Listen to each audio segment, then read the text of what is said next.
pain in the ass, but it's whatever. It'll Even work. when it starts broadcasting, it literally says in the top corner, "Hangouts on air." Hey, you're live, but also by the way, Hangouts on air are going away later this year for quick streaming. Try this other It fucking still thing. says it. Wow. Like it tells you again. Hey, what's up, everyone? Welcome back to My Licensed God, guys. Review, a weekly pop culture podcast where two best friends get together, talk about comic books and anime and video games and movies, particularly, and anything else that we're talking about and we're checking out. And I am one of your hosts. I am Jason. With me, as always, for the past 4 to 5 years, is my co-host Zach. What's going on, man? Not much, man. Just another week of nerdy ass pop culture shit. Just getting it done. Nose to the grindstone. A lot of stuff to watch. I just realized today when I don't know what I was thinking. Oh, I saw the trailer I saw that The Boys came out with the new trailer, and then I realized that Refn's new show came out like this week. Yeah. I haven't watched a single second of it. Yeah, I haven't either. I'm probably gonna start either this weekend or pretty soon because I wanted to watch that. And then just a bunch of stuff going on. Yeah, absolutely. And we're going to start the show off where we always started out at, which is what we've been checking out during the course of the week. Zach, go ahead, man. What you've been checking out, man? So I didn't do too much watching wise. I did in anticipation of the Dark Crystal series that's coming to Netflix. I watched the original Dark Crystal. Okay. I liked it a lot. I mean, I've always liked Jim Henson stuff. I like the puppets. All that stuff's really rad. The character designs are still really cool. Mostly mostly the villain and like the what are they called? They're like the Archist or whatever, the bird creatures, and then the weird like six-armed like mystic dudes are cool. The Gelflings just look like midget people with like tall ears. They look like elves to me. Dwarves. I'm sorry, dwarves.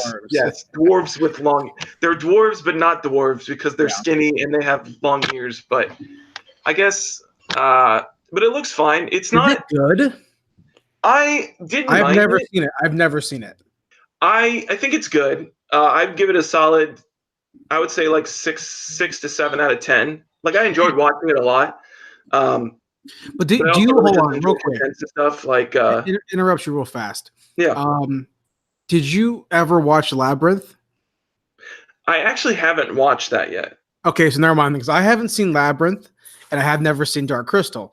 But to me, they're always like lumped together in this or that. Mm-hmm. For some reason, I don't know why. I feel like whenever I was growing up, people would always be like, "Oh, do you like Labyrinth?" No, but I like Dark Crystal. Yeah. Hey, do you like Dark Crystal? No, but I like It's Labyrinth. weird because they're both Jim Henson products, which is what's. Oh, are they? I'm pretty sure that Jim Henson also did the puppets for Labyrinth. Maybe he didn't, but I feel like he did. All I know is David Bowie, right? Yeah, that's the only thing I know about Labyrinth is that it's David Bowie. But George Lucas. If you like David Bowie or if you don't like David Bowie. Produced by Jim. It's directed by Jim Henson. Okay, so the Labyrinth is okay. Yeah. So I mean they're both Jim Henson products. So I mean I don't understand the like weird rivalry because they're like I haven't watched Labyrinth, but I assume they have like very similar themes of like growing up and like taking charge and like growing into like your destiny and that sort of thing. Because that's basically the whole thing of Dark Crystal is the Gelfling is like going on this adventure and he's like trying to fulfill his destiny to save the kingdom and blah blah blah, all that typical child fantasy type of stuff. But I mean, the Labyrinth or Dark Crystal comparison reminds me of like the Armageddon or Deep Impact. It's like, very similar. It's like that, or it's like just they have more ties together. Or it's like it's the Jungle Book comparison because you had Jon Favreau, and then like very quickly after that they had like the Mowgli movie for Netflix. That was like the Andy Serkis one. Yeah, that was like this, which I heard people did not like, but. I don't. If we talked literally like 2 weeks ago, I have never seen Jungle Book, and I don't really have. You still need to see Jungle Book, man. I think that's probably one of. I said it then, but it's probably one of my favorite Disney live action. Can you believe? What are you doing tonight, Zach? I know you work tomorrow morning. What are you doing tonight? After this, I'm probably gonna go to the pool for a little bit and read Dune, and then after that, Neon Genesis came out on Netflix, so I'm gonna try to start. So, does your plan involve Toy Story 4 at all, or no? Probably not till this weekend, or maybe Tuesday, because normally I didn't know it came out yesterday. I had no idea it came out yesterday until I saw it on like Google. Yeah, I knew it was coming out this weekend, but I knew I wasn't going to see it opening night or today. I might see it if I see it at all. It might be Sunday and if I don't see it Sunday, it'll be Tuesday. So Right. Okay. I mean, that's all I wanted to ask because I figured yeah. you're gonna go see it. But well, what else? You said Dark Crystal. What else about it? Dark Crystal. I mean, the biggest thing that stood out to me is that when I was watching the prequel to the Netflix one, it looked like action packed, like Netflix series. The original Dark Crystal is not an action packed show. I mean, it's Yeah. with puppets, and so there's not a lot of like crazy stuff going on. The like craziest moment is that they have these land strider things that like the Gelflings are on, and they end up attacking.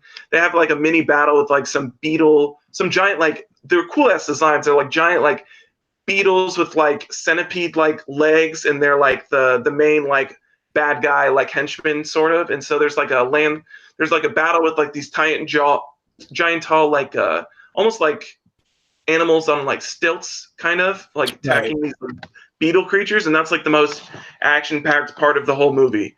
And so, I mean, it's not a very like actiony show. It's much more of like it's not low fantasy because I mean it's like there's no humans in it. Like it's all like fucking gelflings and like weird bird creatures and all that kind of shit. But it's not action-packed fantasy. It's very much like a story-driven. I mean, it's much more like a kid's fairy tale than like a Lord of the Rings or something like that.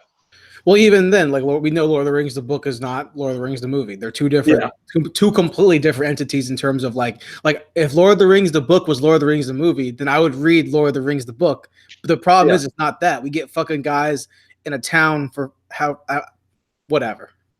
We got 100 pages in, and they still hadn't met Aragorn yet. So yeah, but then even then, he's a different character apparently. Yeah, I've never read the book. I got to fucking the hotel and then I stopped reading because I was bored.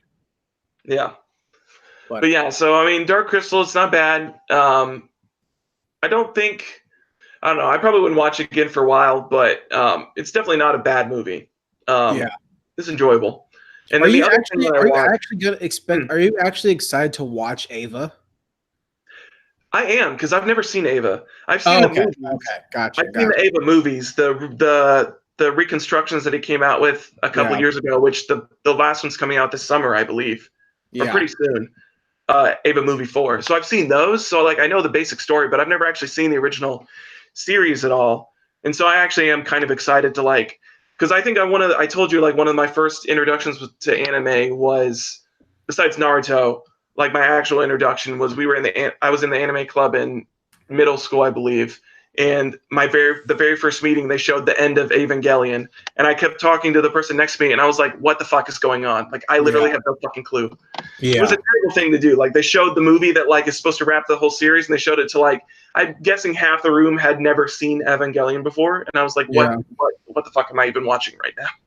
Well, it's also a weird movie to show. You probably were in high school, I feel like. 'Cause I remember because I remember I was in the same anime club as you were, but I didn't go when I went 1 year, like every Tuesday or whatever the fuck it was. Yeah. I just didn't go any time after that. But I remember you went. I went was there a girl named Tara? I think so. Like was like the president or some shit. All I know is that I would go sometimes and they would show shit that clearly no one wanted to watch but the people who ran it. And I would just heckle. Yeah. I'd be like, no one wants to watch this bullshit. No one wants to watch fucking 40 millimeters a second, where the fuck that movie was. Which I think I watched. I don't remember how long I was in there, but I remember that we watched 5 centimeters per second or whatever the fuck it was, and then I think we watched not Canon, but Clanad. Maybe it was Canon and not Clanad. But we watched one of those, and that was like the first of those like type of like girl shows. What do they call them?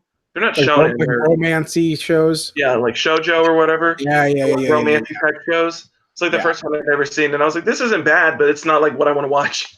Yeah. No, I remember my freshman year of high school, and I was in it actively, and the guy was like the older brother of a girl that was in one of my classes, and he just played like hot fire shit, like shit that I would like. He played like fucking like Ghost in the Shell and like Bleach movies and like Akira. But like I feel like End of Ava as a movie to watch, like people are only watching that movie in high school to watch Shinji jack off.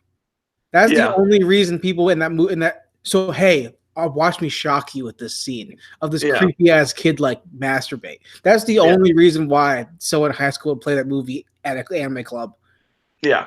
Or I feel like it was every week. Let's watch Full Metal Alchemist. Oh my god! Like I wish every they'd week. shown Full Metal Alchemist when I was in that instead of what they'd shown us. Yeah. The only thing that I remembered enjoying was the 5 centimeters per second, just because that was. I didn't like that movie at all, man. That movie sucked. I just like the look of it. I don't even remember what it's about necessarily. I mean, I know it's like a typical like romance story, but I don't even remember like specifically what's in it, like what the catch is or anything like that. But I don't know. I mean, I like Your Name, so I mean, I like that kind of stuff. I don't like dislike it. I don't know. God, this phone is a ripping. Stop ringing. Yeah. 5 centimeters per second came out in 2007. Yeah. 3 episodes in it, I guss. Takes place in the beginning of the 90s up to the present day, 2008. Follows a boy. I don't know. Whatever. All right. Yeah. But yeah, so there was that, and then the other thing that I watched. Okay. Well, I played more of Fist of the North Star. Right. On PS4. Dig that game still. Fucking love it. I like all the character designs. I like the Mad Max anime. Yeah. So yeah, no, it's dope. I'm still playing that. But the other thing that I watched, because this week or last week, 2 movies came out that I kind of wanted to see, which was Men in Black, which I did not see, and then Shaft came out, which I really wanted to see. Right. So I watched Shaft. I liked it overall. I think it's not a bad movie. I definitely would probably. It's one of those movies that I enjoyed it enough that I could see myself like watching it again and like still enjoying it. Like the jokes are just funny. The weakest part of the movie is probably the main guy, but he's not even. It's really just him by himself, because as soon as Sam Jackson gets on screen, like it's instantly like a way better movie. Yeah. And he's there for most of the time. I mean, there's really not a time where he's like not on screen at some point. So yeah, no, it's an enjoyable movie. I liked it to watch. I liked it a lot. Dude, freaking Men in Black apparently is tanking. Yeah, that's tanking. And then the other movie that I wanted to see was The Dead Don't Die, which I can't find anywhere near me, and I couldn't rent it on Amazon, which made me sad. But the zombie movie, that's a Bill Murray zombie movie. Adam Driver. Adam Driver, yeah. But I haven't been able to find that. But apparently that's tanking too, which makes me sad because it looked really, really fun. Well, I'm not surprised that Men in Black is tanking. Yeah, because here's why I'm not surprised, and it's just an assumption from me, but I feel like everything that they released so far from it looks whatever, but they keep putting out all these references to Thor. Yeah, that's kind of like the first. They had that thing where he throws the hammer. Yeah, and I mean, I think those 2 people are great. I think they're great in Thor. I think Tessa Thompson's great, and I think that Chris Hemsworth's great, but they're not Will Smith and Tommy Lee Jones. They're not. There's just not them, and it's hard to try to fill those shoes. Yeah. Even if you have Liam Neeson. Yeah, I mean they kind of did it with Josh Brolin, but even then it was Josh Brolin played Tommy Lee Jones so well. Yeah. And people don't like that 3rd movie. I think it's a fun 3rd movie. I don't remember it too much. All I remember is that it's like the bounty hunter with like. I think he had an eye patch. That's all I can remember. Tell you what, this man, I'm gonna spoil Men in Black 3 for people who haven't fucking don't know. It's fucking Men in Black. The comic book's better, but so the Men in Black 1, he's a cop. Will Smith's a cop, and his dad is never there for him. His dad just goes away. So I think he grew up thinking that his dad was like a deadbeat, but in reality, his dad was like an army soldier or whatever, and he gets killed during a mission that Will Smith's on to save the world, and that's why his dad's gone. And Tommy Lee Jones knew the whole time when he recruited Will Smith's character. It just was like, I'm gonna come back and give this kid. Like it was like it gives the whole universe just a little bit of context. Like you don't need that there, but it's kind of cool to have like a little the MIB verse. Yeah. If you want to call it that. Yeah. No, I dig it. But yeah, I think, I mean, they have great chemistry together, Chris and Tessa, but I mean, it's just, I don't know. Nothing that they released was like making me like want to go see it other than that was like Men in Black. And then the biggest turnoff to me was that they kept showing more of Kumail Nanjiani's character, that like little like small alien or whatever.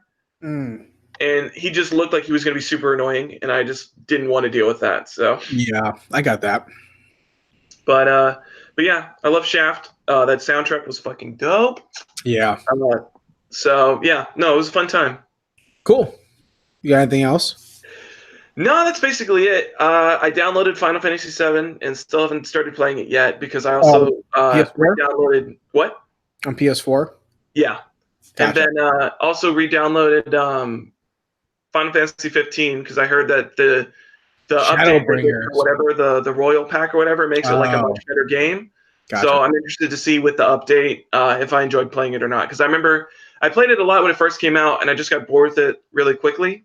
So I don't know. I'm anxious to dive back in and see if I enjoy it more with this new update. I bought 15 when it came out. So I'm curious because I remember thinking it was going to be cool. Yeah. Middle school or whatever the fuck, right? I thought it sucked dick. That shit was traded in so fast, baby. That game was bad. Oh man, I hated it, man. The characters were boring. The world looked cool. I thought the combat system was bland. I don't like that combat system. I like turn-based. You're probably not going to be playing Final Fantasy VII Remake. I will. Only because those characters are infinitely cooler. Yeah. I think that the main cast of FF7, I think, is a cooler cast. Mm-hmm. And I think the character is deeper than Noctis. Cloud's deeper, a more flawed character. I mean, now if they told me, "Hey, we're remaking Final Fantasy IX," I'd be like, I'll be gangbuster spending money. I love Final Fantasy IX, man. Yeah. But the problem with the Final Fantasy VII remake is just one fucking part. It isn't even the full game. It's just one piece. It took them like 8 years to get that done. Yeah. And it's not going to be. That's what we keep saying is now it's going to take them like 10 years to get to the second part. Shit, man. So I don't know. I since I bought FF7 on my Switch, I traded the Switch in. I thought about buying it again with the PS4 because I didn't get too far into when I was playing it. Only a couple hours. I was like, okay, I can buy FF7 or I can buy Final Fantasy IX. Right. And I was like, oh man, I'll buy Final Fantasy IX. I'll play that. So that's my favorite one. Yeah. I was watching the cinematic trailer on the PS Store, and I was like, you know what? That looks rough. That looks rough. I mean, it's 1999 or where the fuck came out, or 2000 or something, you know. So I'm not expecting it to be like masterpiece, but it looks rough. Yeah. So I'm not buying that yet. I feel you. Cool. So you're gonna sink some time into that, I guess. Yeah, hopefully. It's finally finished downloading this morning, so I'll probably try to sink some time into that today. Either that or 7, either one. So we'll see. Well, if you play 7, it'll take you a long ass time, man. I expect you to beat it. Yeah. I expect you to finish this game before a remake comes out. I want to. That's why I bought it. It's like I want to try to beat it at least once before remake comes out. I don't know. I don't have the best track record with Final Fantasy game. I don't have the best track record with JRPGs in general. They're just always so long. There's so much time you have to sink into them. The farthest I've gotten was, Persona 5, which I'm almost done with, and then there was like a DS game that I had when I was like I think in middle school and high school called like it was like Star Sign something or something like that, and I was like I could feel it in my bones that I was like probably like another like 5 or 6 hours from beating the game, and then somehow my file got erased, and I was like, well, fuck this, I'm not playing this anymore because it's like that's the most time I ever sunk into a game, and I'm done. I've beat Final Fantasy 7, 8, 9, 10, half of 10 too. Yeah. And and then Final Fantasy Tactics Advanced are the only JRPGs I've ever finished. Yeah. Ever. I've tried Dragon Quest. Don't care. I've never played Dragon Quest. It looks cool. Obviously, it's Kira Toriyama design. Yeah. I've tried Chrono Trigger. Not for me. I've tried Mana. Secret of Mana. Secret of Mana. Not for me. Yeah. I just not like. I don't know, man. Something about those games are so much of a commitment, and I just don't have the patience to play for a long, long time. Yeah. I mean, if you consider Pokemon JRPGs, then I finished Yeah, I was gonna say, I Pokemon. guess if you consider Pokemon, then I beat, most of the Pokemon games that I've played, I've beaten. So I guess at that point, it's like, yeah, I've done those, but like, Yeah, I've played Digimon games, but like traditional JRPGs, yeah, yeah, they hold my attention for a good bit, but I have a Call of Duty brain. yeah, That's how my brain. That's why I sunk in 100 some days in the Call of Duty 4, however long the yeah, cumulative time was, because I just, or even when I had Overwatch and I put so much time in Overwatch because yeah. it's just how my brain accepts games more Yeah, I so mean, I'm than much better with like an action adventure type of game. Like I think 10 to 12 hours is like yeah. usually like the default. 10 to 15, I guess, would be like the And default of like how long I want to like play a game. I feel like I don't know, 100 hours. When I hear that it's like gonna take 100 hours, it like see, and I don't know, like something's that's off. the fear I have with like Cyberpunk. Yeah, that it's gonna be a long ass game. It's like it's gonna be a long ass game because Witcher's a long ass game, and I Yeah, love the world of The Witcher. And I love the world of Cyberpunk, but at the end of the day, I would rather read those stories than play them. yeah, I'd rather read the Witcher books I have in my house, or hmm, read Ghost in the Shell, or pick up Cyberpunk 2020 and play that game yeah, like tabletop where I can read the stories. That's just me. Um, but I'm hoping that I'll actually care more because it's something that I'm actually actively, you know, right, interested in. yeah, So, yeah, yeah, cool. no, definitely. Yeah, that's probably one of my biggest fears. Yeah, about Cyberpunk 2 is that it's just gonna be a long ass game, and I'm not gonna get to the point where I'm gonna beat it. Oh, you watched Double or Nothing? Oh, I did watch Double or Nothing. That's right. I finally watched Yeah, AEW Double or Nothing, and I fucking loved it. I'm mad it took me so long to watch it yeah, because it it's was a great, awesome. great fucking pay per view. I'm I excited know. for Fighter Fest, which is like next Saturday, I think, or something Yeah, like that. I don't absolutely. know if I'm gonna be able to watch it all because I'm gonna have to work, but I'm gonna try to watch as much as I can. Yeah. Well, then, and August is all out, so Yeah, I'm buying that for sure. yeah, Yeah, man, it's I'm good. down to buy that for sure. Yeah, it's gonna be a good time, man. Yeah, Double or Nothing was a really good pay per view. I'm just hoping that they could keep the momentum going I hope so too. for I forever. think they've got the groundwork to keep it going. I mean, they've got solid talent, and it looks like they've got some solid matches lined up. Yeah. Um, so I'm just I'm hoping that they can keep it going because I mean, especially with something like this, it's probably going to take. I mean, they've got a little bit of a foothold already, but I think to really establish themselves, it's probably going to be about a year or so of them putting Well, out really good stuff. the big thing for I think the big concern I have is that they have a lot of great talent, but Hmm. not a lot of the talent are superstar ready yet.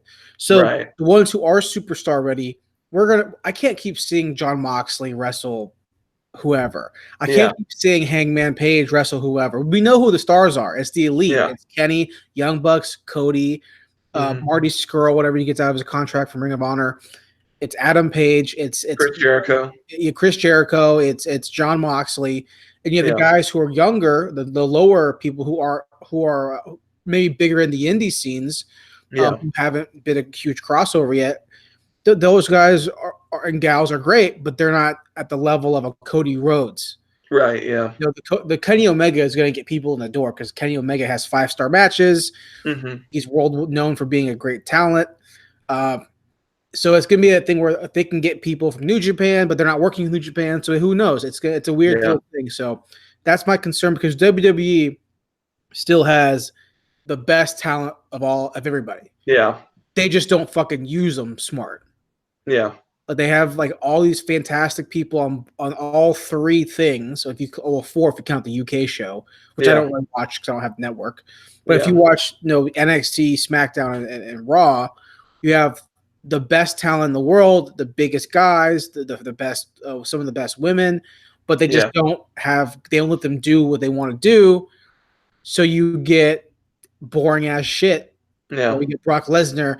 I don't want to see Brock I'm Lesnar. sick and tired of seeing Brock Lesnar come in and just like destroy everybody. Look, when I went to the house show here a couple months back, Hmm. and the fucking the Hardy Boys theme song hit, bah, right? And the fucking crowd went fucking crazy. And part Yeah. of me was like, yo, I was watching Jeff Matt Hardy when I was like I remember 6. watching not the Hardy Boys, but I was watching when Matt and Jeff were in their like singles days in Yeah. WWE, and I remember when they had their feud right before they both split for TNA. Mm-hmm. Yeah, that was like when I was like that was like when I was in middle school. I remember watching those guys like back in the day. I would sit. I'll go. My neighbor was a year older than me, and he was in Hmm. wrestling before me. So I'll Yeah. go to his house. He got me in the wrestling, and we would watch. And he was a Rock fan. I was a Hmm. Stone Cold fan. We both liked the Hardy Brothers. I was a Matt fan. He was a Hart Jeff fan. And it was 1998, 1999, prime Attitude Era. And Yeah. so part of me, as a 26-year-old adult person, was like, yo, part of me is hyped to see Jeff Hardy come out here at 40, whatever, with the Yeah. same outfit, just move way slower. Yeah. And kids next to me who were like 6 were hyped. I don't know why, but they just Yeah. like Jeff Hardy. But then the other part of me was like, look, I know he could still do this. Yeah. He's done it. He's showing. I don't think his matches are great. I don't think he's a great talent in terms of like, no, his swantons look kind of rough because he's older. Yeah. I'm not saying he should be doing the same thing he was doing when he was 22, but Yeah. I'm saying like part of me goes, stop holding on to the past. Yeah. Like now, not everybody that statement works mostly. I think I believe that statement 90% of the time, Hmm. unless you're Chris Jericho, who's constantly reinventing your gimmick. Yeah. He's constantly changing. He's like 48 years old, dude. He's the share of WWE or of wrestling, professional wrestling, Yeah, dude. he's always changing, man. But you Yeah. have like WWE is like, okay, let's put Brock in there. But Yeah. I don't want to see. He's been wrestling when he first popped off. I was like, dude, he's fucking it's like 2004 or some shit. Yeah. You know, I don't want to see that anymore. We have so many new kids who are good. Yeah. Well, that was the thing that made me excited about watching Double or Nothing. The pre-show was watching Sean Spearman because I loved him as Ty Dillinger, Oh, and so to see him so to see him at AEW was like really cool because I think he's one of those guys that I think if they mold him in the right way, I feel like he could be a superstar. yeah, absolutely. Well, I'll just go ahead and kind of segue into this because I watched Raw and I watched SmackDown, I watched NXT this week, so I just want to give my quick thoughts on all of them, real briefly. Raw sucked. Yeah, it's the Raw before stopping. Raw hasn't been good in a while. I remember the last time I watched Raw, I was just bored. It's boring. It's boring. SmackDown has the better talent. SmackDown's got AJ. They've got Shinji. I remember liking way more people on SmackDown than on Raw. SmackDown also sucked. NXT was by far the best because NXT is all people who are doing what they want to do. And wrestling and Triple H is giving them chances to do what they want. And the champion currently used to be in the Bullet Club. Hence hell, wear my Bullet Club shirt. Like it's one of those things where I watch Raw. I'm watching the condensed Hulu version, not even the full 3-hour long broadcast. I'm watching the condensed version. This is the best of the best in this hour and a half, and it still sucked. Wow, it still sucked. They have a condensed version? Yeah, Hulu does a condensed version for for Raw. Oh, and so when I watched SmackDown, and it was bad because they're trying to push Shane McMahon so much for some reason. And I watched NXT, and I was like, "This is." I remember when they had him facing off against AJ Styles, and that was the most boring match ever. Well, you have like Sami Zayn, Kevin Owens. They're not using them at all. You have Ricochet, not using them at all. They're just now using Samoa Joe, who's a superb talent. Yeah. When I stopped watching WWE like 2003, I didn't stop watching wrestling. I jumped to TNA because TNA had AJ, Samoa, Christopher Daniels, all the guys who were at AEW, and then you had the AJ and Samoa, and you had eventually get Edge or we had Christian eventually, and have all these people that I thought were great or doing better work there. And we're wrestling better because WWE style of wrestling is just super slow. Yeah, it's super slow wrestling. If you go watch Double or Nothing and you turn around and on Monday you watch Raw, you're like, oh my god, these are boring matches. Yeah, none of it's like strong style Japanese. None of it's quick. The spots are super low. It's slow, hold to breathe. It's I don't know. It's not for me anymore. People obviously still love it. The ratings are going down, but I don't know. If I was going to watch any of them consistently, it would have to be NXT for Yeah. sure. But what else I've done this week? I'll move on really quickly. Speaking of wrestling, I watched a documentary called Omega Man: A Wrestling Love Story. This is a documentary that I think TSN or one of the Canadian sports channels did on Kenny Omega. Came out months ago. I found it online. Sorry, I couldn't watch it in America, so I had to find it somewhere. I apologize. It's a documentary about him, and he interviews his family, and it's about him and his old tag partner Kota Ibushi, and they're called the Golden Lovers, and it's about like, what they done for like gay fans and the LGBT fans and whatever. It's like there's a good documentary, half about him as a wrestler becoming a better wrestler, and then half about this tag team and what it meant to be tag teams with them.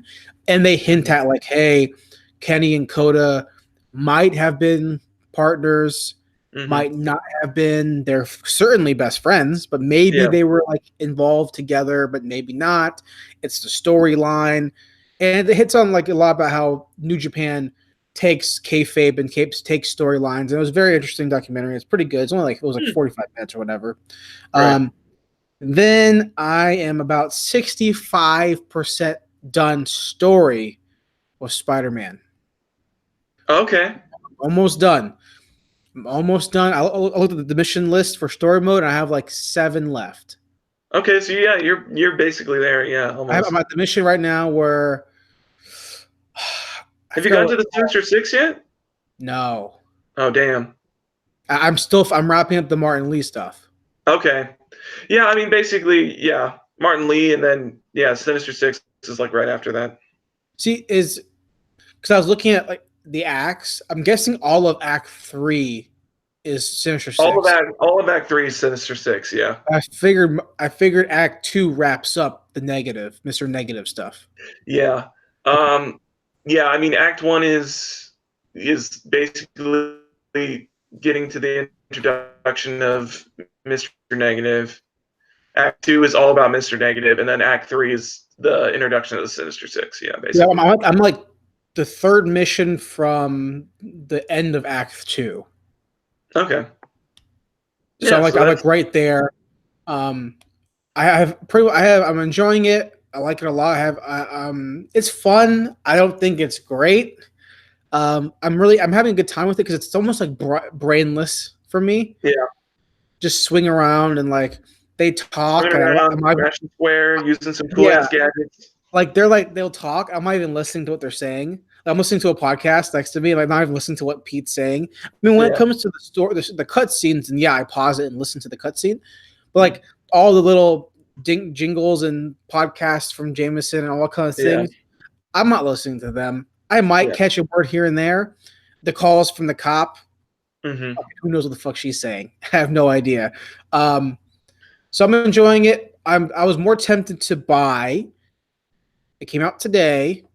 Did it? Judgment. That came out today? The game I mentioned last week, the new game from the Yakuza company. Son, I might have to buy that. Fuck.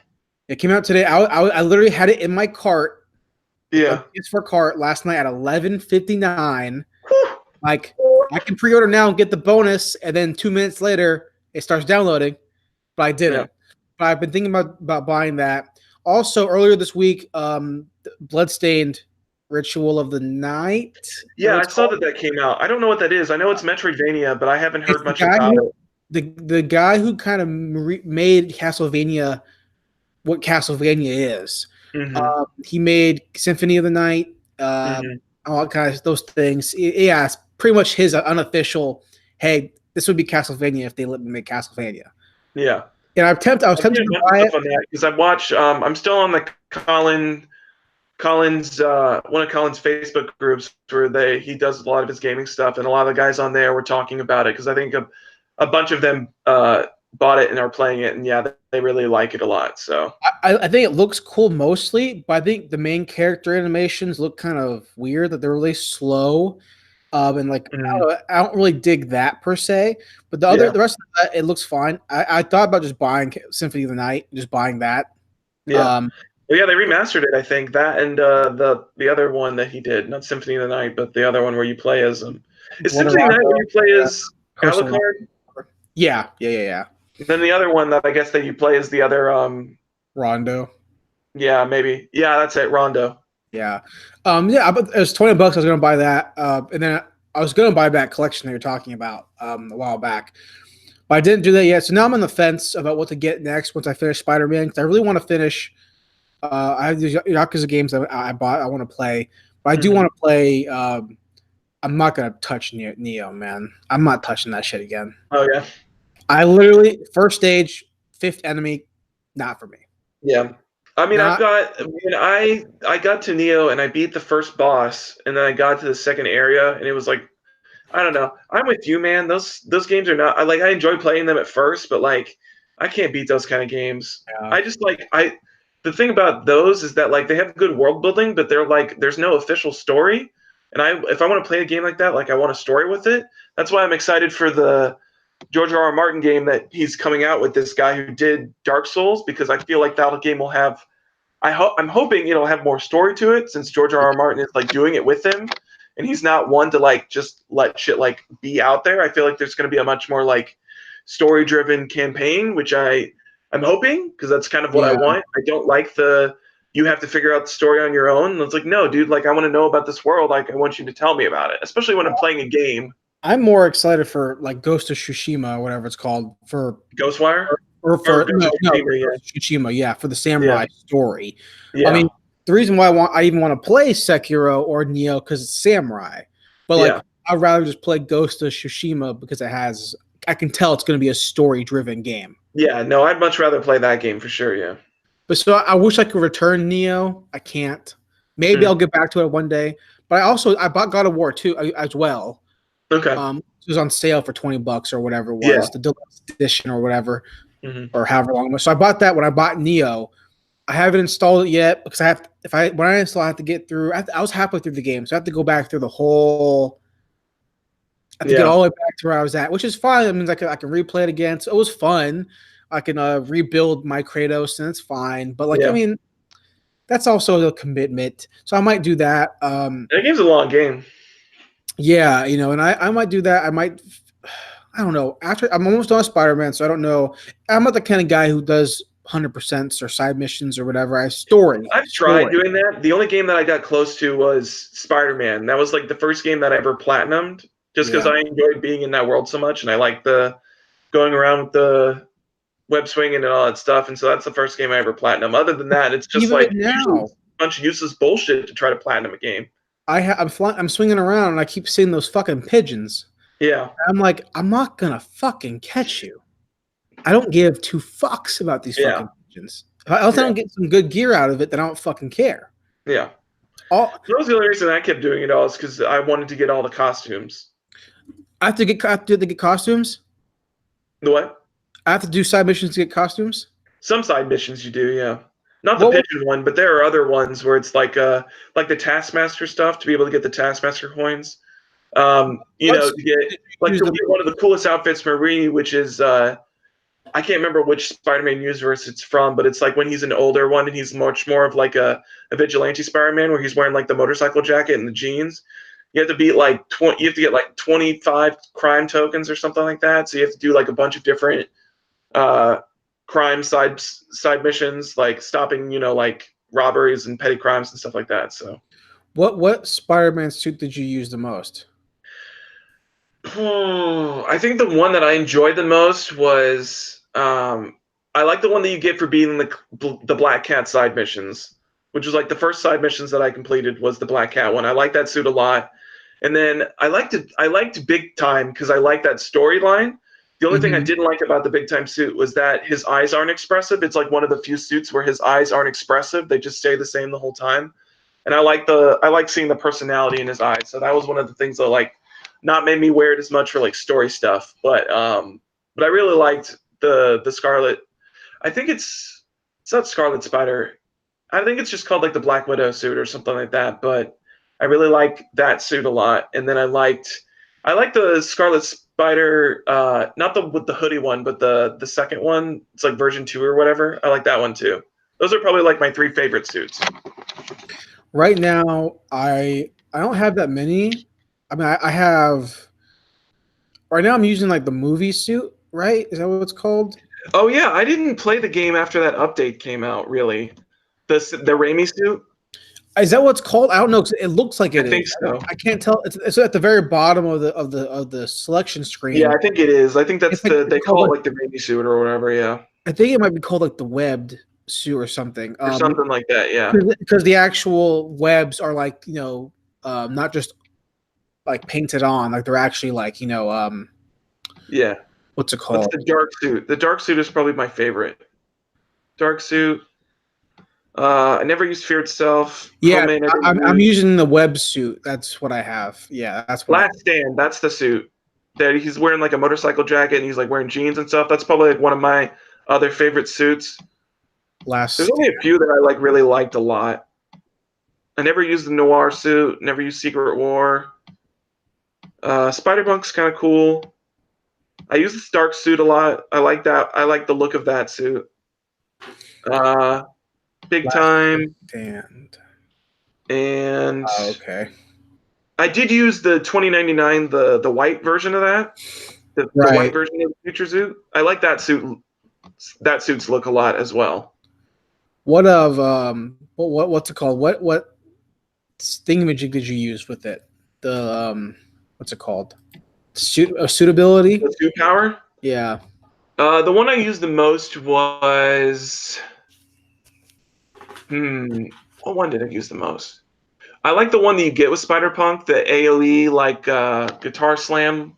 I like the wrestler one too, where you could like pick anybody up and throw them. Trying to remember some of the other suit Oh, powers. dude, the one I use the most is the you jump in the air and you web everybody. Oh yeah, that one's good too. Yeah, Dude, that's like one of the first ones you get. that one is so prime. It's so overpowered. Literally, I'll be swinging, a crime will happen. I will just jump up and just fly down before I hit the ground, press the sticks in, and the little complete box pops up. Boop. I didn't punch a single fucking person. It took me 2 seconds. That's the best one. That is the They have a best. Future Foundation suit. Fuck, I Yeah. want that suit. I used that for a little bit too. That Future Foundation suit is tight. I like that one. The eyes are too bulgy though. The eyes are a little too bulgy. That's the problem I have with Big Time too. Yeah.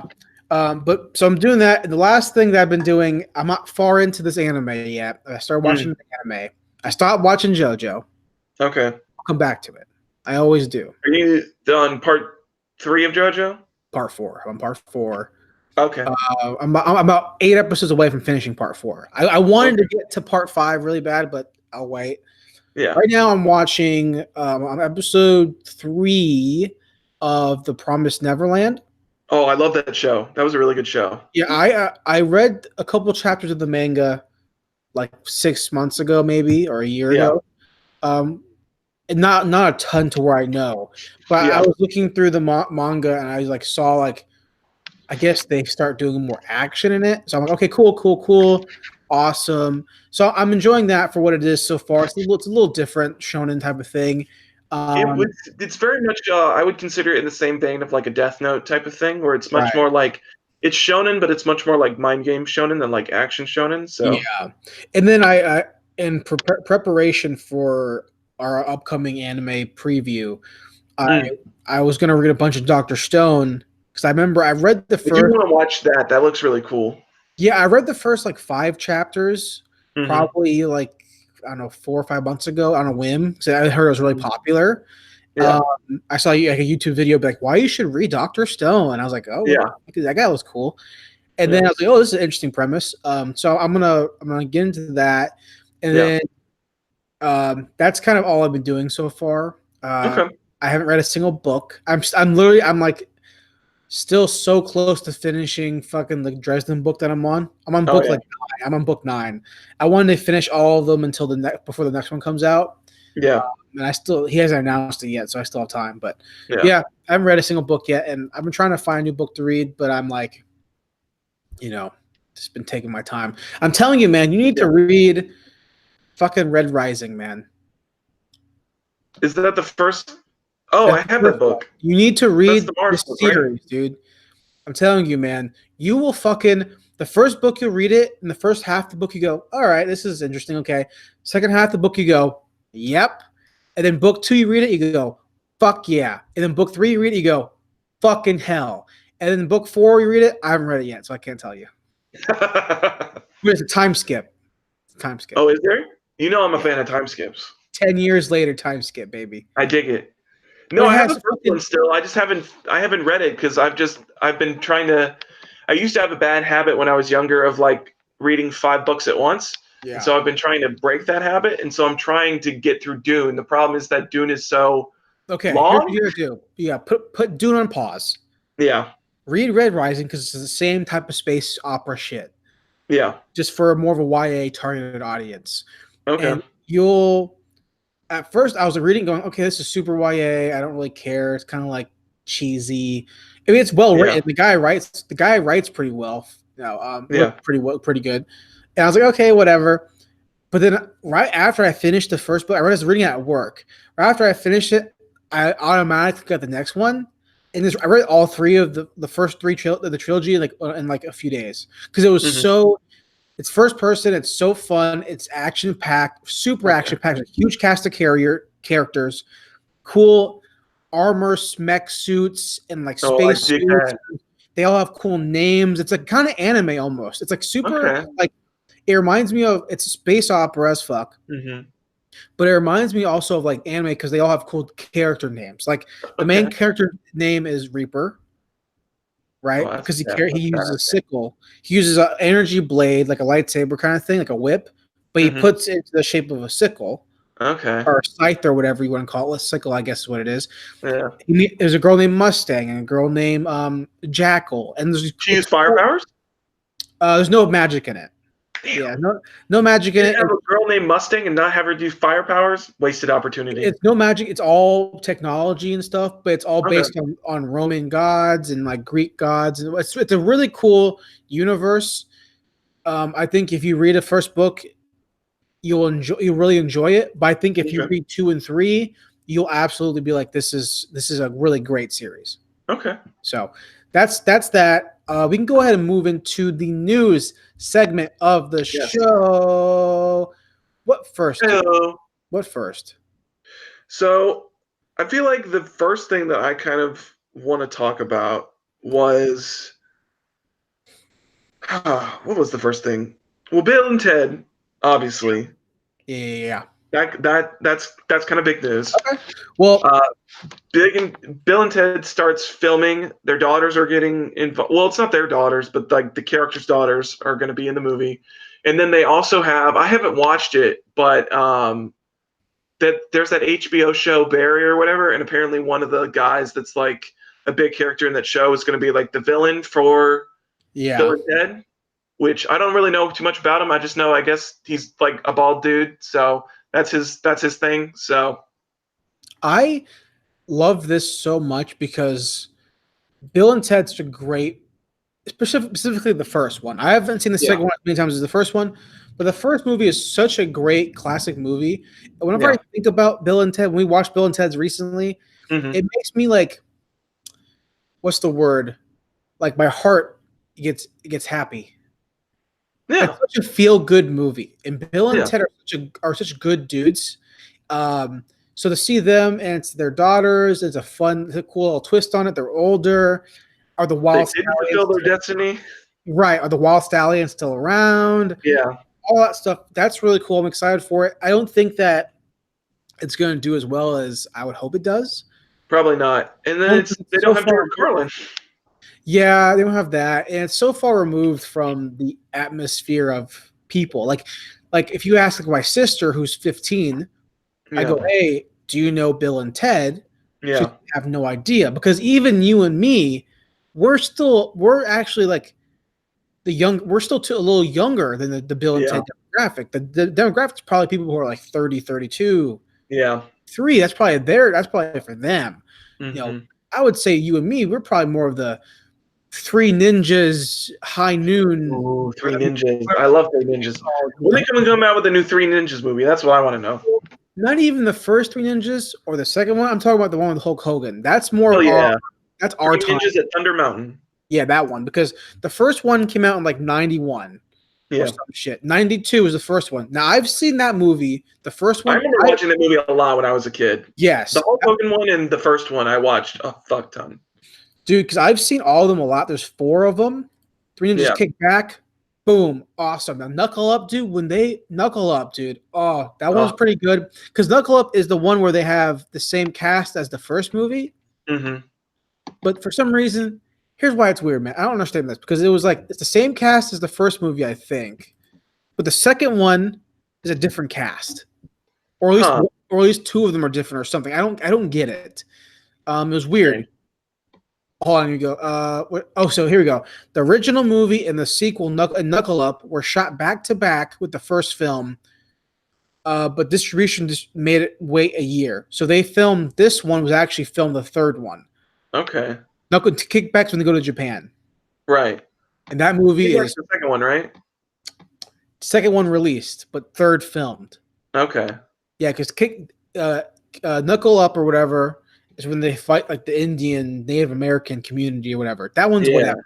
Number 1, classic. I would quote number 1 so much in high school. And if you ask any of our friends, you would know why I quote them because there's a really great quote in that movie where the 3 heavy metal rocker dudes are trying to kidnap the kids and they start going through the house going, little dudes, pizza's here.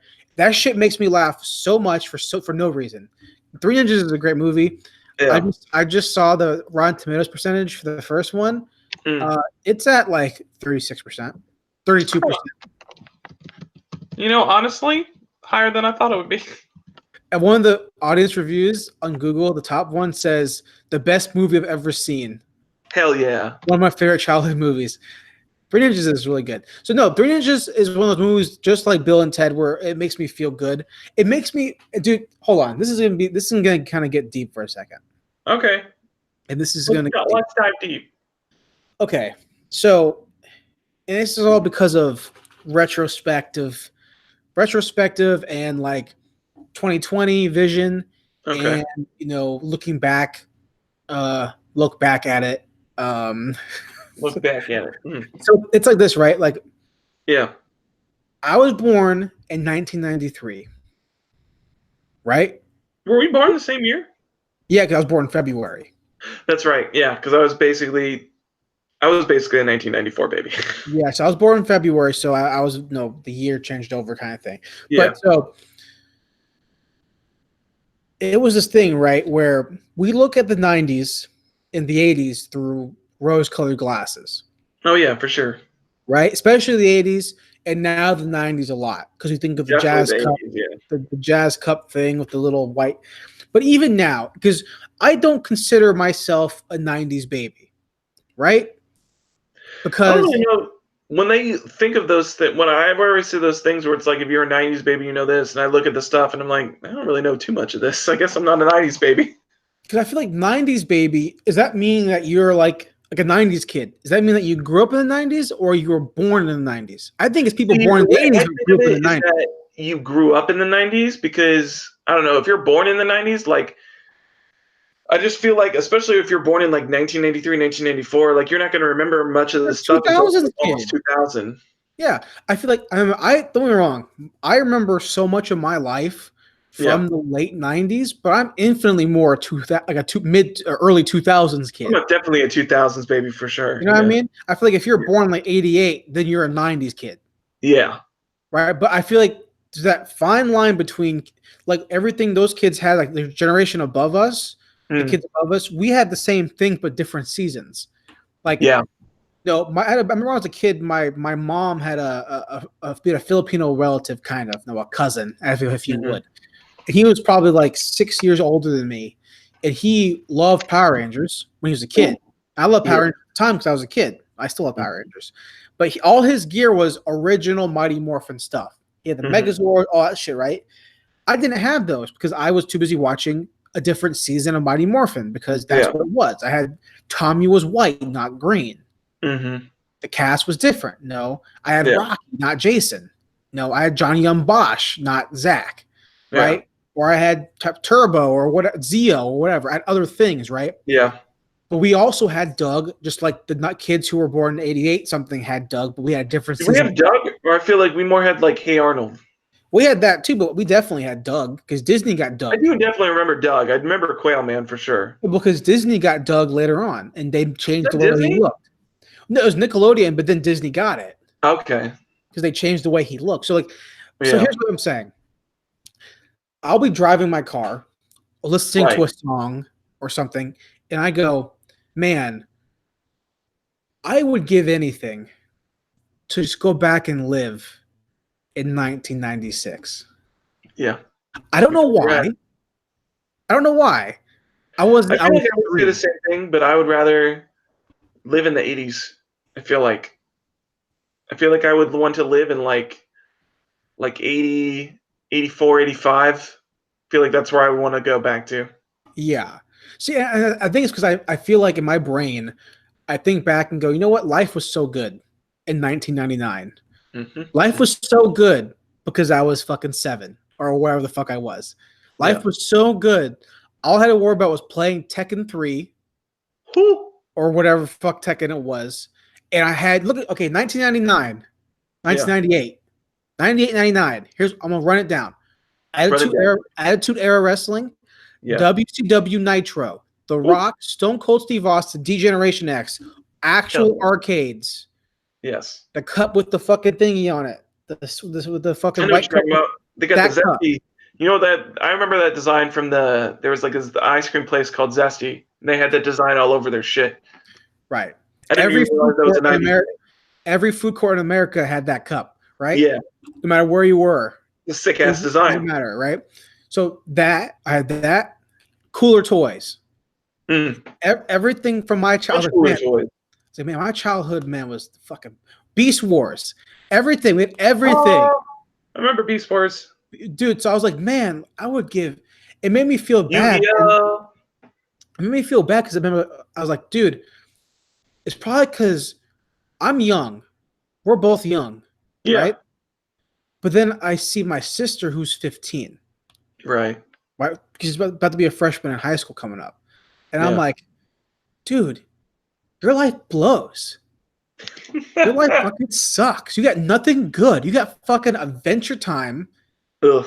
And you got fucking like Steven Universe. And those aren't bad shows by any means, but those are just not fucking Hey Arnold. They're not Hey Arnold. They're not Doug. It's not Cat Dog. They're not fucking Recess. Yeah, it's not Recess. Ugh.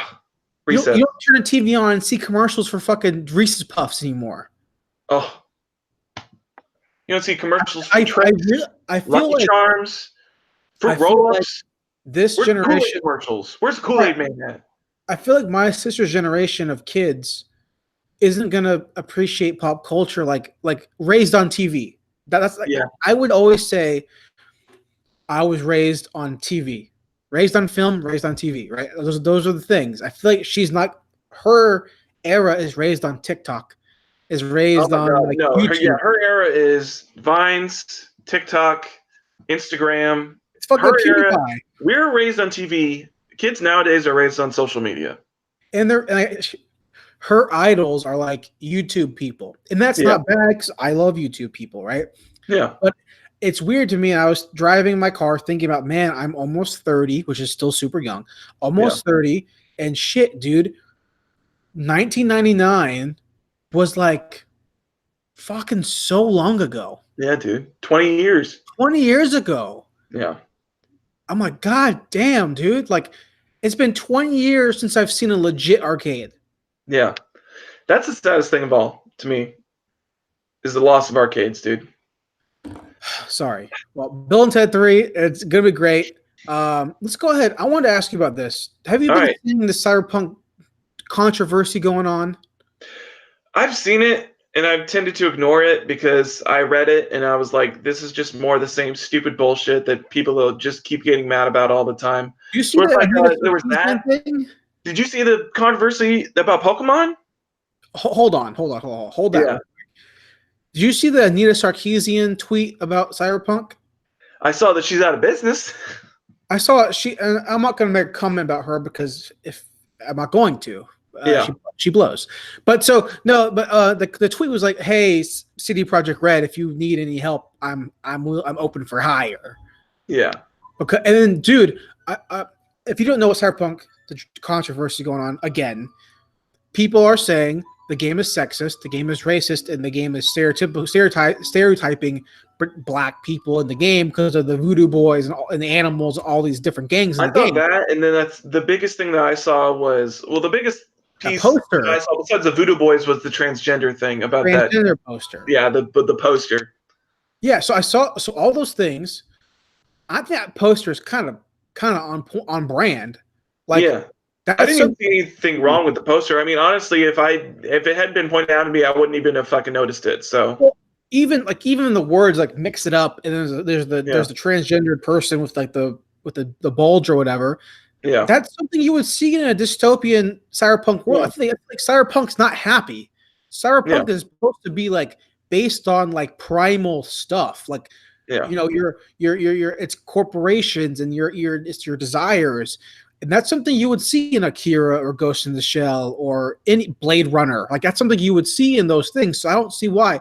But with the animals and the voodoo gang thing, people are. There's one article from Rock Paper Shotgun, I think is what it was, which I will never read that website because I never even heard of that website until I saw all these people complaining about this article. So I saw a white man write an article talking about stereotyping on a game that was made by a black man. Which, speaking of which, I was listening to his because I can't remember his exact name, but the guy who made Cyberpunk. Yeah. He's done like multiple interviews because I didn't even know this, but apparently he's very, very close with the developers and he's been working on this game like a whole lot. And so like he didn't necessarily had impact or the decision on like where they were taking the Voodoo Boys, but he heard about it and he was ecstatic about it. Like he thinks it's great. Yeah. He likes that it's like because from his thing, it's like they're going for a much more like religious and like very much going into like the actual like voodoo thing of like it not just being named voodoo, but they're actually like voodoo practitioners and like they're actually Haitian, like their religion. Yeah. Like I look at that as hey, look, instead of just using the word, they're actually Haitian people. Yeah. And that's why is it bad that I feel like that's way more respectful than it just being like a bunch of fucking white people. So if we look at like Ghost in the Shell or like Akira or other cyberpunk-y things that have like neo Yakuza, like that's not like, you don't think that's like fucking Keanu Reeves is a white man. Yeah. Look, he's a quarter Asian. We know he's a quarter Asian, but he's a quarter Asian. All right. Yeah. He is the leader of a band in a gang called Samurai. Yeah. Come the fuck on. Mm-hmm. And then we're not going to talk about the fact that, this the guy with the gun thing and it's not a girl. I mentioned that last week. But like this controversy is so the drama is so misplaced for no reason. Like if you get offended by that poster, get over it. Yeah. I mean, I'm sick of this fucking culture, honestly. I'm just sick of every week somebody has to have something new to fucking complain about, which is once again, I think it goes back to this age being the age of social media where it's just nobody can just like fucking put their Twitter down for like half a second and like think about what they're actually going to post. Instead, they have to have the hot take of the day so that they can become the next viral person who was able to get famous off the fact that they've called a company out that is just making a fucking game to entertain people, calling them racist. But here's the worst part too, is that Rock Paper Shotgun all these companies that are websites that are these journalists, quote unquote journalists, that are writing these stupid ass articles are going to get so pissed when they don't get review copies of the game. Oh yeah. Why didn't I get a review copy? Because you're a fucking bitch. Yeah, because you fucking said that we're racist. How about that? Because you're a bitch. Yeah. Not even worried about the fact that the company is from Sweden or wherever the fuck. Like, they don't have the same knowledge of American stuff as why would we expect that of them? Yeah. And then half the staff is probably from Canada or America. Like they bring in other people to work on the game. The guy who made Cyberpunk's an American guy out there telling them the stories and shit. Like, I don't understand how someone so uppity and butthurt over something for people. Yeah. Like a white, it's like, shut up. It's a video game. Yeah. And it's still going to sell like crazy. No, I'm just sick of it, dude. Yeah. Yeah. Okay. Also, A demo will be at PAX. That's this game's gonna make so much fucking money.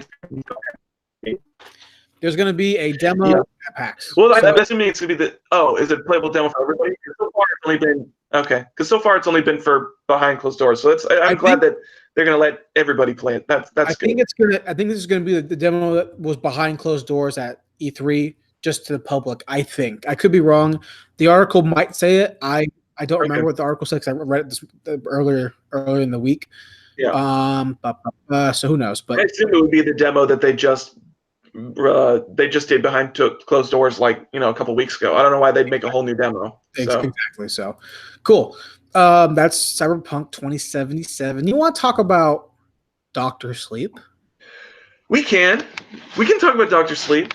Dr. Sleep teaser trailer came out. It's the sequel to The Shining. Yes. Zach, how do you feel about it, man?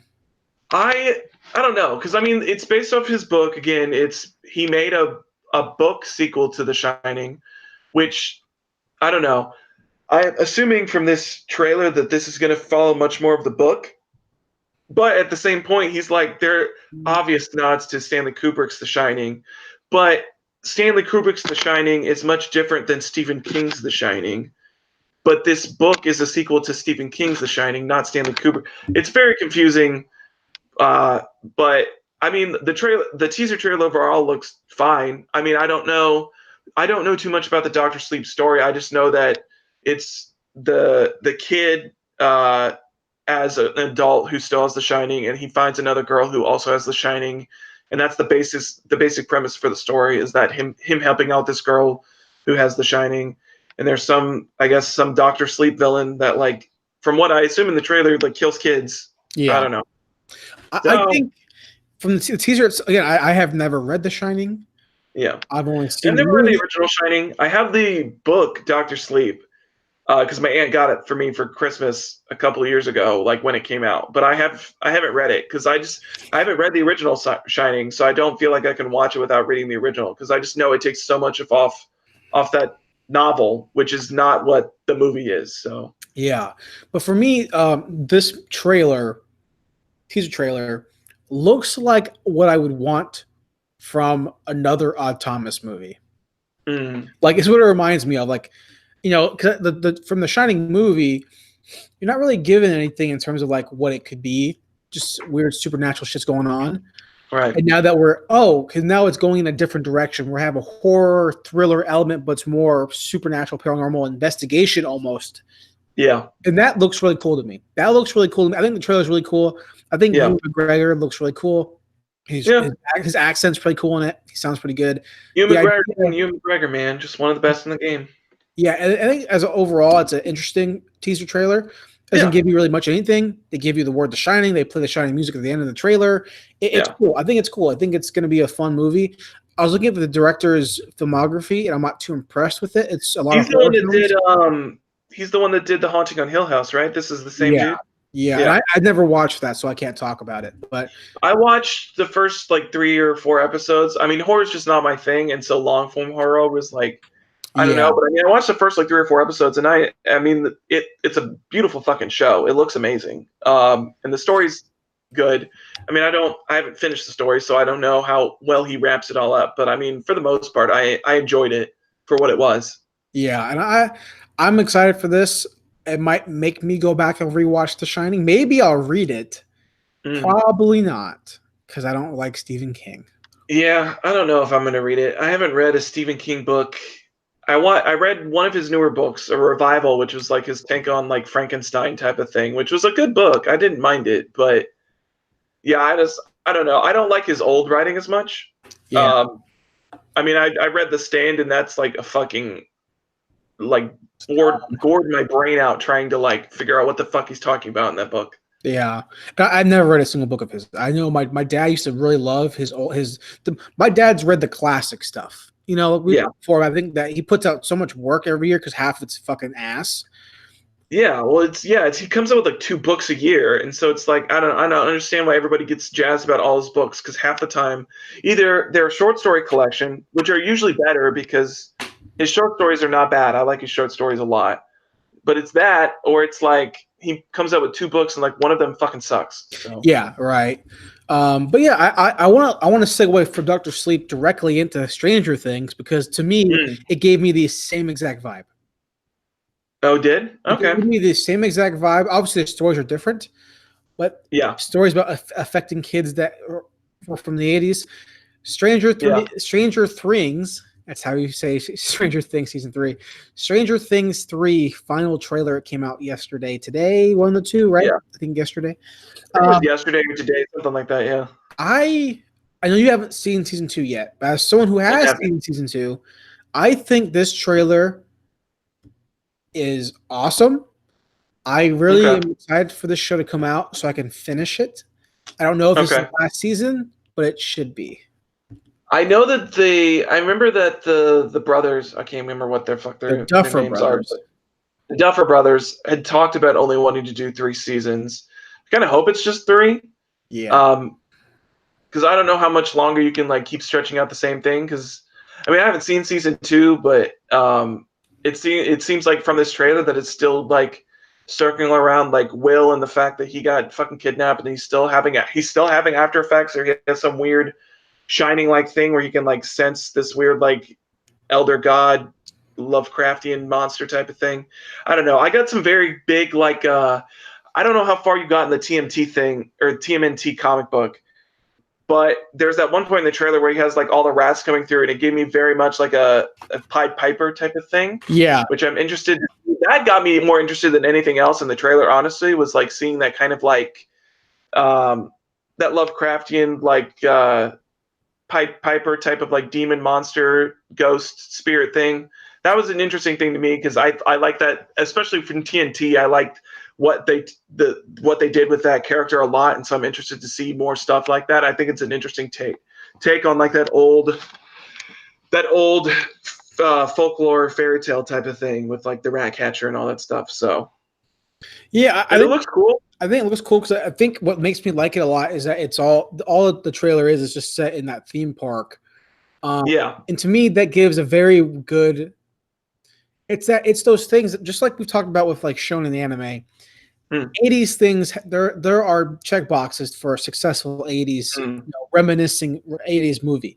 Yeah. The clothes, obviously, the music, obviously, the hair, obviously, language, the lingo, obviously the atmosphere. But you add in things like the locations, malls. Malls are big. I remember the big thing was the arcade in season 2. There's a big thing. Arcades are big. Yeah. Reference a lot of 80s movies. It's like so a theme park / what's it called? Fair. Yeah. That's an 80s thing. Yeah. You think about like big, you go, okay, this is big. Yeah, for sure. So I'm excited for it. I do think that it needs to wrap it up soon because I don't know where else they can go. Because even season 2, when I finished it when it came out, I was like, oh, all right, that's an ending. Yeah. That's a way to end season 1. It was like season 1 really ended, and then they tacked on that last like 2 minutes of the show that made it like not an ending. But I mean, if they hadn't added that stuff, like it would have been fine as like a 1-season show.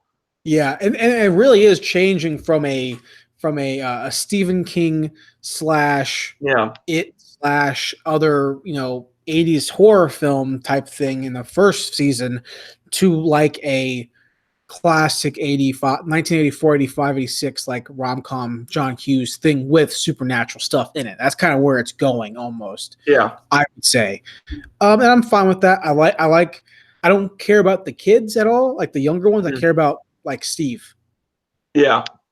I care about him. Yeah, I don't know too much about it. I don't know how much like Hopper and Winona Ryder. It seems like from that trailer, it seems like they were just stapled on, which I don't like. Well, I think you should rewatch the whole thing. Okay.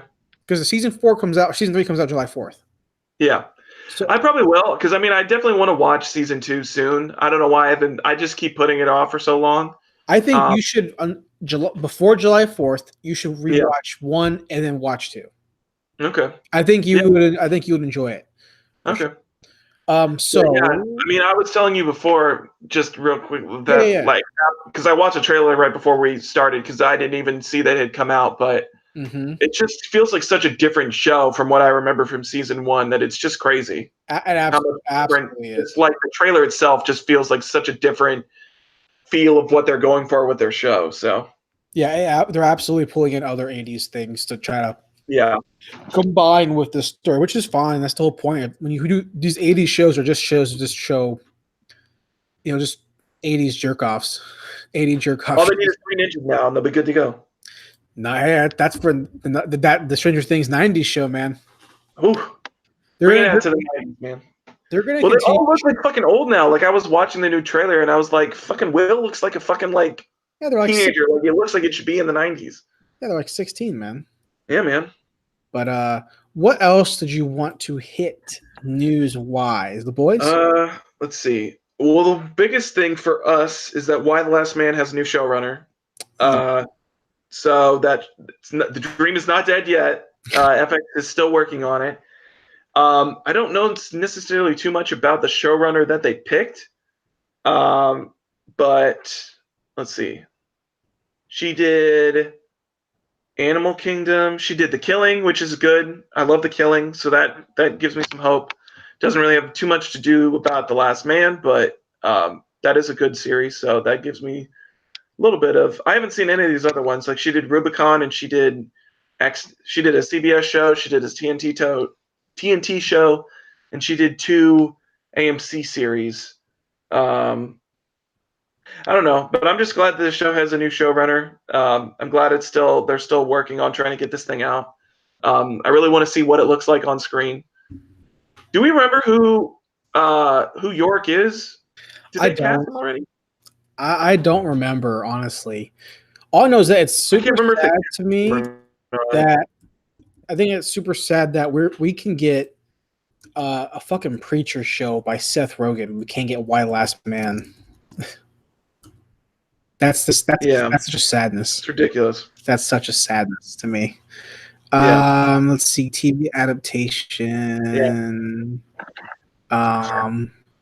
Barry Cogan. Barry Cogan. Don't know he was in Dunkirk. He was in a couple other things. I remember not being too impressed with him when we saw him originally. I think I remember us talking about the fact that we were not very impressed by who they had picked. Yeah, he was in 71, which is a pretty good movie. Other than that, I'm not too impressed with his work. But I mean, whatever, I guess. I don't think his face really matches what I would prefer for the character, but whatever. If he portrays the amateur escape artist, fine. Yeah. Whatever, I guess. What I want, man. I just want to see some cool escape artist magic shit. That's what I want to see. I'm still looking forward to. Yeah, that's gonna be interesting because they can't keep using the same fucking press picture for everything. Yeah. They have that one picture, and we haven't got anything else since then. Yeah. I'm excited to see this, dude. Though I'm excited to see the Amazons. I'm excited to see 13. I'm excited to see all this secret government organization shit with the what's it called? The something ring. What's it called? Culper ring. Culper ring. Yeah. I started rereading it actually a couple weeks back. I never. Oh, you did? I didn't finish it though. I started reading it. I got through the first trade. Okay. And just stopped then. Because I went. That's when I bounced to Scalp and just wanted to reread Scalped. Yeah. The Boys trailer. Speaking of comic books, that came out again. A new trailer for the Boys came out. You're excited for this a lot. I'm excited for it. I'm mixed, man. I'm not a huge Garth or which one is this? Is Garth Ennis? Garth Ennis, yeah. I'm on it because there's also Warren Ellis, and there's too many British Ellises. I'm not a huge fan of this dude. You are. I don't love Preacher. You like Preacher a lot. I liked Preacher a lot, yeah. I think I really enjoyed Garth Ennis's Punisher runs. I don't. Unpopular opinion / also a popular opinion. I think Garth Ennis is just shock value for shark value. How I feel about Mark Millar. Yeah. Or Mark Miller, however it's pronounced. I think the show looks cool. It does look. It's a Yeah. cool concept that we've heard 1,000 times. You know, maybe this Yeah. was the original. Maybe this was the original version of it. But yeah, I mean, I would. I'm gonna watch it at least an episode or two. I'm excited. Yeah. It looks cool. It looks fun. I like Carl Urban a lot. Yeah. I mean, that's probably the biggest thing for me is that Carl Urban's in it because he's, he's the boy. So Also, I saw an interview with Garth Ennis with Sci-Fi Wire or whatever a couple of weeks back. He said, "Yeah, I've seen most of the episodes, and I think they were doing a pretty good job." So, and he's the kind of guy who would, say if he thought it sucked. yeah, Kind of like Alan Moore would say he hates The Watchmen. not like Stephen King who said that he loved the Dark Tower movie. Yeah, shill. What you Yeah. would call that? Yeah, the boys trailer looks fun. I mean, it looks like it's gonna be a lot of extra blood and sex because it's him. And that's kind of what he does. And it's Amazon Prime, so no rules. Yeah, that's what he does for the sake of it, just because that's the kind of guy he is, and that's fine. People like that. That's why I didn't enjoy. That's why I really didn't enjoy Preacher, because not even like pushing aside my religious beliefs, which you know me, I don't care. I can read anything and not care. If it's a story, it's a good story. I don't care. That's just how I am. But I thought Preacher was just over top for the sake of being over the top.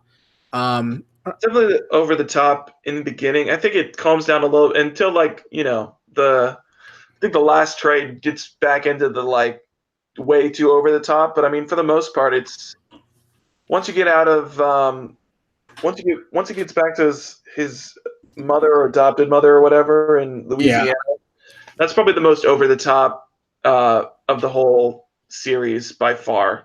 Is like that third or fourth trade whenever they go back to Louisiana. And then after that, it kind of calms down a little bit, and then it picks back up at the very end. Well, even when I've read a couple issues of The Boys here and there, it's like I think he even said flat out, I wanted to outdo myself with violence and gore, and so there's a lot of sex stuff and for no reason. And it doesn't I'm not prudy. I don't give a fuck about the sex stuff, but I feel like it's unnecessary. If it doesn't help progress the story, then I don't care. If it's there just to be there, then what's the point? And that's how I look at it. Again, a lot of people say they won't read Punisher because of the religious tones of it, which I understand. If their person's religious, as a religious person, I love Hellblazer. Yeah, I fucking love John Constantine. He's one of my favorite characters. So I don't care about that. Yeah, I would say reading that's probably a little more is also blasphemous. Yeah, I just don't like the way Garth Ennis writes. That's just I think that's what it is. Did you happen to watch any of this Destroy All Humans gameplay? I didn't watch the gameplay. I watched the trailer when it came out, and I have not had a chance to watch the gameplay yet. Does it look good? Dude, it looks fun, man. I never played Destroy All Humans. I always wanted to play it, and I always wanted to play it, and I never took the opportunity to. But it looks good. I think the game looks really good. It looks like a good build up or whatever, remake or whatever it is. Mm-hmm. It looks fun. They don't make games like this anymore. So I'm interested in playing it. And I've never played the originals, so I don't really have any sort of fondness for them. But something about they really don't make goofy games like this anymore. No, they really don't. These weird little third party / I mean, the most games you get like that are you have indie games where it's I remember the one thing, it was it was a game that came out a couple of years ago. I just remember because Donkey did a video on it where it was what was the video? What was the game called? It was the Tale of Carl or something like that. I can't remember. But it was it would remind me of the what's it called? I can't remember what it's called, but it reminded me of a Destroy All Humans type of game, satire of that kind of stuff. Well, it's that weird thing because this THQ or whoever made this game, it's that weird mid-tier developer. No, it's not a Sony studio. It's that weird middle ground studio that doesn't exist anymore because you either have the big AAA title games, you have God of War, or you have studios who are making Kickstarter games that are side-scrolling 16-bit games. They're really that game they're redoing Medieval. A game like that does not exist anymore, I don't think. No. No, Yeah. mostly it's indie titles or it's AAA. It's really hard to find like an in between. I mean, I guess you kind of do with like horror stuff, but even because I mean, I guess I don't know. Because I mean, even if stuff starts out like that, I mean, not like tone wise, but I Well, guess I'm a talking similar game like, to that would be like like The Evil Within. But even now, that's like a major studio now that's like at E3 having like their own little presser. well, So like I'm talking about games like Spyro, Medieval, Banjo. yeah, Destroy All Humans comes from that kind of vein of game. I know yeah, it has guns in it, but that's that kind of vein of it's a teen game yeah, that's so goofy and stupid and has dumb humor in it, and yeah, it's the voice actor who does fucking Invader Zim. Like yeah, it's that kind of game. They don't make there's not really games like that anymore, but that's back when yeah, 2005 yeah. was the fucking heyday of those fucking games. You know? Yeah, they don't even make games like Spyro or Crash anymore. Just Exactly. like platformer games like that. Like I can't remember the last time that like just a regular platformer like Crash or Spyro came out. And what makes me really excited for Destroy All Humans is that one, I never played it before, but Yeah. two, just the it looks good. It looks good, but Yeah. mostly it's the atmosphere of the game. Like in Hmm. terms of like uh, the the era, the 50s era it takes place Yeah. in. It's super like and this reminds me, and even when it came out originally, because I remember Kyle's little brother played the hell out of these games, dude. Oh, you did? We go hang out, and like in high school, we go hang out with Kyle and our friend Kyle, his little Hmm. brother, man. Every fucking Friday night, baby, he's sitting right in front of the TV, jamming out on either Naruto or he jamming out on fucking Straw Humans 1 or 2, man. Yeah, That's man. all he was doing.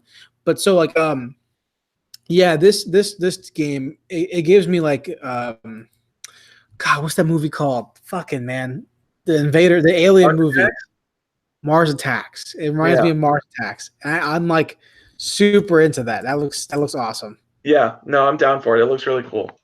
So, anything else you want to mention news wise before we wrap up this week of the License to View podcast? I don't think so. I think everything else we pretty much went over. I don't. It's pretty light week as far as news was concerned. So Well, yeah, especially with with E3 last week, all the game yeah. studios they've got nothing else to talk about. No, they blew their whole load last week, and now they got nothing else. Well, I got a confirmation text from my boss saying that Okay. I am going to see Toy Story 4 tonight. All right. So that's going to happen probably. I want to mention real quick, guys. Thanks for Yeah. watching. Thanks for listening. The podcast is on YouTube, obviously. Yes. It's also on Spotify. Eventually, it'll be on other things, but Spotify was the easiest to get it on. And also, it's probably the most used platform now for audio. So it's on there. It's on Podbean, all that kind of stuff. Thanks for listening. Thanks for watching. We'll be back next week with another episode of License to View, the LTV podcast. Zach, anything else you want to say, man? No, man, I just appreciate you guys listening to us every week and sticking with us. Really, really, makes me feel good. Makes you feel good. I'm going to be back after this is over. I'm going to crack open the grill. I'm going to grill Okay. Oh, there you go. and grill some chicken, and then maybe I might finish Spider-Man, dude. We'll see. Oh, there you go, man. I'm telling you, you're 1:30. almost to like that third act is fucking killer, dude. I hope so, because Act 2 is kind of boring. Yeah, no, Act 2 is pretty boring, but once the Sinister Six gets introduced, like that game picks up pretty hard, pretty fast. Also, real quick before I know we're wrap it up. Real quick, Yeah. Speaking of Spider-Man, Yeah. I am so bored of playing as Mary Jane. Dude, I told you, dude, that's my least favorite part of the whole movie. That and when you get introduced, when you have to do Miles Morales stuff too, it's the same shit. Dude, here's how I same type of missions, and I hate it. I hate those missions so much. I just want to be fucking Spider-Man so bad. Here's how I played the MJ missions. I throw the thing, the guard moves, and I just fucking run. Run, bitch! Literally, I get to the fucking checkpoint part, and I'll hear NPCs go, "Well, we caught her," but I already made it. I already activated the cutscene. I already activated the cutscene already. So that's how I play those missions. I can't stand those missions, but yeah, dude. But yeah, thanks, guys. Be back next week. Too sweet. Too sweet. Yeah. Later.